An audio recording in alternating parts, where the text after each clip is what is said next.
അസ്സലാമു അലൈക്കും. പിന്നല്ലേ പുളിങ്ക ക്ഷേത്രത്തില് ആറാട്ട് കഴിഞ്ഞിട്ട് ആന വരുന്നുണ്ട്. നമുക്കെന്നാ കാഴ്ച കണ്ടോക്കിയാലോ?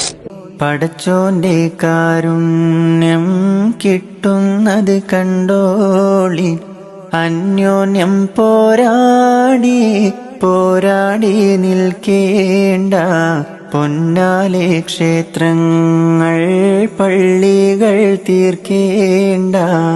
മനുഷ്യൻ മനുഷ്യനെ സ്നേഹിച്ച് നോക്ക്, മനസ്സിനകത്തൊരു പള്ളിയുണ്ടാക്ക്.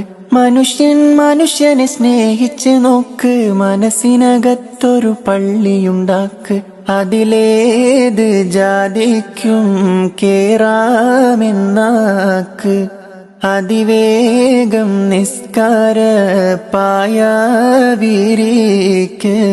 പടപ്പ് പാടപ്പോട് പിരിശത്തില് നിന്നോളി, പടച്ചോന്റെ കാരുണ്യം കിട്ടുന്നത് കണ്ടോളി, അന്യോന്യം പോരാടി പോരാടി നിൽക്കേ.